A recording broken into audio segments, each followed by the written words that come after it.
Quem realmente foi Nero? Artigo escrito pelo professor Edgar Dias de Vasconcelos. Sempre contava as histórias do Império Romano para o meu pai, o senhor Nicomedes Costa de Vasconcelos, da cidade de Itapajipe, Minas Gerais. A história que revelarei foi contada a Nicomedes em detalhes. Certo imperador diabólico matara a própria mãe com o objetivo de continuar com o poder em Roma. Trata-se de Nero, sempre cruel e louco, fizeram os piores crimes relatados em toda a história do poder político em Roma. Nero tinha um grande objetivo, acabar definitivamente com o cristianismo, e se empenhou para concretizar o seu desejo, o que não foi possível. Todos os imperadores romanos, até Constantino, tinham como principal tarefa do império liquidar com os cristãos. Esta história só mudou o senhor Nicomedes quando Constantino, juntamente com seu pai Constâncio, deu um golpe de Estado para tomar o poder em Roma. Ao perceber que o cristianismo era uma grande força política, libera o culto a Jesus. Utiliza-se dos cristãos para formar um grande exército em defesa do seu governo e do Estado. Nesse sentido, podemos dizer que o cristianismo é produto de um grande golpe de Estado, resultado de intrigas entre forças militares e a nobreza política na Roma antiga. Essa análise em particular será desenvolvida por mim em outro artigo que brevemente escreverei, senhor Nicomedes, a respeito de Constantino e os cristãos, o verdadeiro motivo da liberação do culto a Cristo. Em relação ao imperador Nero, quando Júlio César foi assassinado, quem ocupou o poder em Roma foi seu sobrinho neto, Otávio, que formou um triunvirato com Antônio e Lépido. Dividiram o mundo para melhor dominá-lo, como fizeram Júlio César, Pompeu e Crasso. Otávio conseguiu eliminar ambos, tornando-se o único imperador de Roma. Tomou o nome ativo de Augusto, etimologia que significa Deus, proclamando-se como soberano e Deus dos romanos. Sua pessoa foi considerada como sagrada, verdadeiro Deus. Foi quem nomeou Pilatos para o governador de Israel. O cristianismo começou a nascer dentro do seu império. A condenação de Cristo realizou-se no seu governo. Pilato, por defendê-lo, recebeu ordem do imperador para praticar o seu próprio suicídio, o que de fato o fez, atirando-se em alto mar ao voltar a Roma. Quando morreu Otávio, quem o sucedeu no poder foi Tibério, ano 1437, alcoólatra, provocara as maiores perversidades possíveis a um imperador. Ao morrer, seu sucessor Calígula, ano 37 a 41 depois de Cristo, imperador perverso, assassinado por uma rebelião de elite com a participação do povo. O poder foi entregue a um tio seu, imperador Cláudio. Esse sim, doente e psicopata, vivia bêbado e quando gostava de uma mulher, mesmo casada, tomava-a como esposa ou amante. Nesse momento inicia-se a história de Nero, filho de Agripina, uma prostituta de luxo, mulher diabólica tanto quanto o filho. Tudo de negativo que aprendeu fora ensinado pela própria mãe, Agripina. Nero nasceu em 37 d.C., muito novo, começou a tramar a morte do pai, aceitando as proposições da mãe. Já que era bonita, desejava que estivesse livre para ser a esposa do imperador Cláudio, que sempre fora fascinado por mulheres belas e casadas.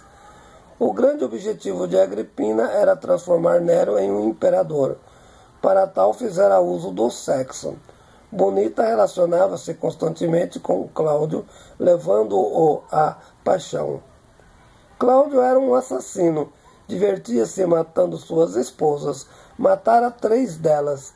Nero, muito esperto, mesmo quando adolescente, estivera ligado à morte de seu pai para ajudar a sua mãe a transformar-se em imperatriz de Roma.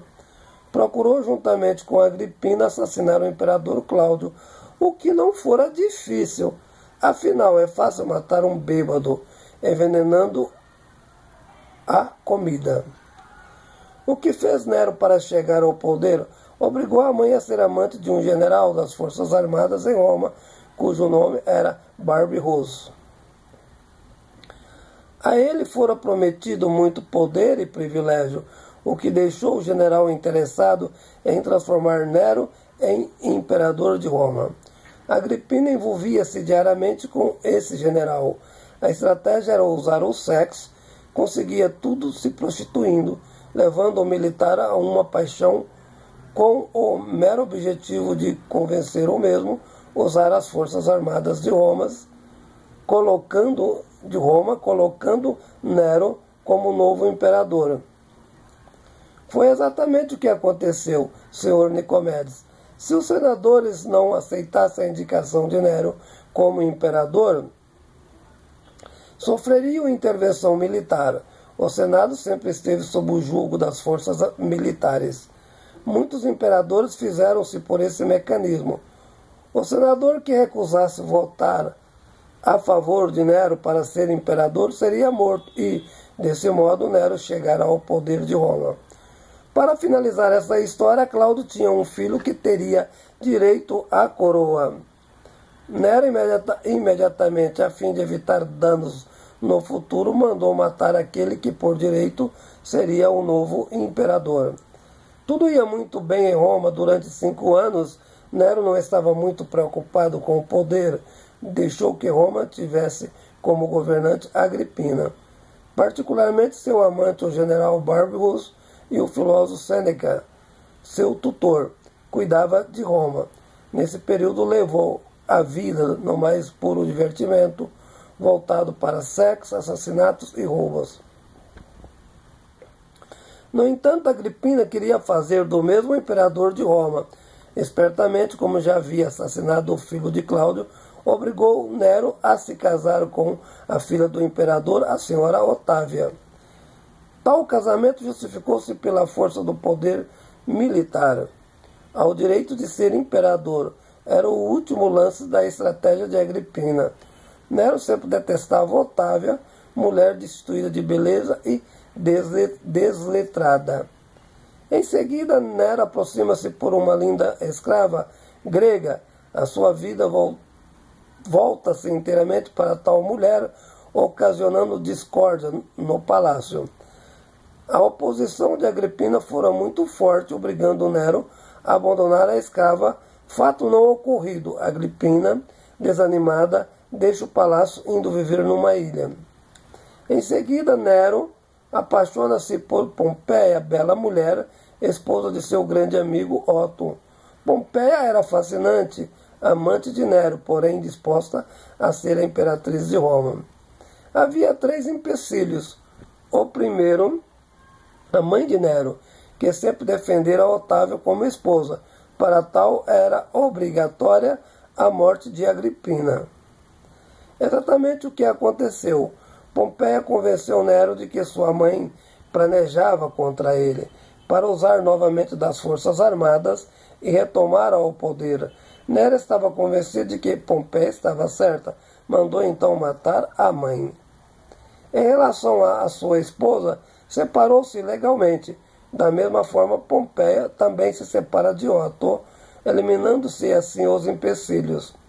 Após alguns anos, num ato de fúria, ele próprio mata Pompeia, sendo que ela estava grávida de Nero. Tinha como objetivo levar também seu filho a ser imperador de Roma. Solitário no poder, não tendo mais o amante de sua mãe a seu lado para sua sustentação no poder, teve que enfrentar 2 grandes inimigos. Um deles, os cristãos. O outro, a elite romana, que nunca o aceitara como imperador de Roma. Num ato de loucura, ordenou que Roma fosse incendiada. Naturalmente, a parte em que colocou fogo foi apenas nos lugares onde residia a elite que fazia oposição ao seu governo. Com esse ato, eliminou seus inimigos políticos, mas sabia das consequências de sua atitude. Necessitava, assim, de um bode expiatório. Nada melhor que colocar culpa nos cristãos, já que os mesmos faziam oposição ao seu governo, não servindo ao exército. Em seguida, culpou os citados como se tivessem praticado tal ato, condenando os cristãos à morte. O Império Romano tinha como objetivo acabar com o cristianismo, era o momento oportuno. Então Nero condenou todos os cristãos à morte, incendiando os mesmos ainda vivos nas ruas de Roma, o ato mais cruel de toda a história do cristianismo. Livres das duas principais forças de oposição ao governo, após a realização desse fato cruel, Nero deu continuidade às suas perseguições, assinando decretos e obrigando pessoas importantes a se suicidarem para o bem do imperador e do Estado. Esses acontecimentos ocasionaram um grande terrorismo entre o poder político e a sociedade. Aí Nero começa a sofrer forte oposição de todas as forças políticas da sociedade. Surge contra ele uma grande rebelião na região da Gália, com participação da elite romana, tendo o apoio do próprio Senado. Nero tenta resistir, porém, nessa altura, não contava mais com a ajuda das forças armadas, sobretudo sem a colaboração do velho general, aquele que fora amante de Agripina. A rebelião se estendeu em toda a Itália. Os soldados aproximaram-se de Nero. Acuado, fugiu para uma casa de campo, já sem poder e isolado, com medo de ser capturado, pedindo ao empregado que o matasse. Exatamente é o que acontece, tendo até a presente data apenas 30 anos de idade. Foram muitos os anos de estudo e pesquisa para poder elaborar esse artigo. Tive de ler grandes obras a respeito do cristianismo e do Império Romano para contar essa história. Nicomedes Costa de Vasconcelos, cidade de Itapajipe, Minas Gerais, disponibilizando-a ao caro leitor. Artigo escrito pelo professor Edgar Dias de Vasconcelos.